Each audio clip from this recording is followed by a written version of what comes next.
উত্তর পশ্চিম বঙ্গোপসাগর এবং তার আশপাশের এলাকায় অবস্থানরত লঘুচাপটি সুস্পষ্ট লঘুচাপে পরিণত হওয়ায় কক্সবাজার সহ ৪ সমুদ্র বন্দরে ৩ নম্বর সতর্কতা সংকেত দেখিয়ে যেতে বলেছে আবহাওয়া অধিদপ্তর। এক আবহাওয়া বার্তায় বলা হয়েছে, উত্তর পশ্চিম বঙ্গোপসাগর এবং তার আশপাশের এলাকায় অবস্থানরত লঘুচাপটি একই এলাকায় সুস্পষ্ট লঘুচাপে পরিণত হয়েছে। এটি আরও ঘনীভূত হয়ে উত্তর বঙ্গোপসাগর উপকূলীয় এলাকা ও সমুদ্র বন্দরগুলোর উপর দিয়ে ঝোড়ো হাওয়া বয়ে যেতে পারে।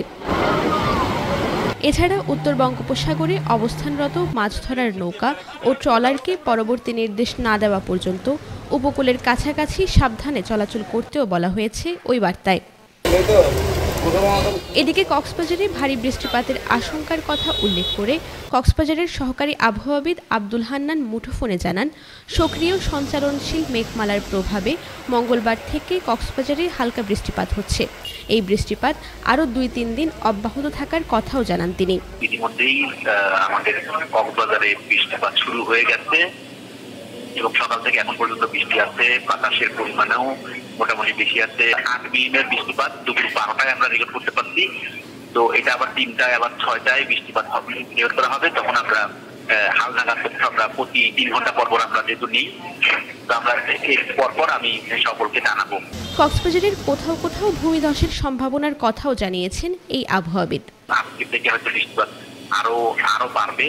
সেক্ষেত্রে যারা পাহাড়ি এলাকায়, যারা পাহাড়ের নিচে বসবাস করতেছে, যেহেতু ওইখানে ভূমিধস কিংবা ল্যান্ডস্লাইডের একটা সম্ভাবনা থাকে, তো তার জন্য আমাদের আবহাওয়ার পক্ষ থেকে সকলকে জানানো হয়েছে।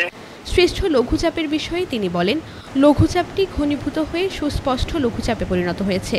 এটি আরও ঘনীভূত হয়ে নিম্নচাপ এবং গভীর নিম্নচাপে পরিণত হতে পারে।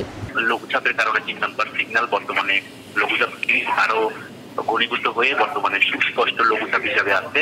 এটা হয়তো আজকে এরকম সুস্পষ্ট লঘুচাপ আকারে থাকবে। যদি এটার আরো ঘনীভূত হওয়ার সম্ভাবনা আছে, সেটা নিম্নচাপে পরিণত হবে। তো নিম্নচাপ থেকে আরো ঘনীভূত হলে সেটা গভীর নিম্নচাপ। তো আমরা আবহাওয়াবিদরা, আমাদের এক্সপার্টরা যারা আছেন, যারা মনে করছেন এটা গভীর নিম্নচাপ পর্যন্তই হয়তো থাকবে। তবে এই লঘুচাপটি ঘূর্ণিঝড়ে পরিণত হওয়ার তেমন একটা সম্ভাবনা নেই বলে জানান এই আবহাওয়াবিদ। Afzar area, TTN.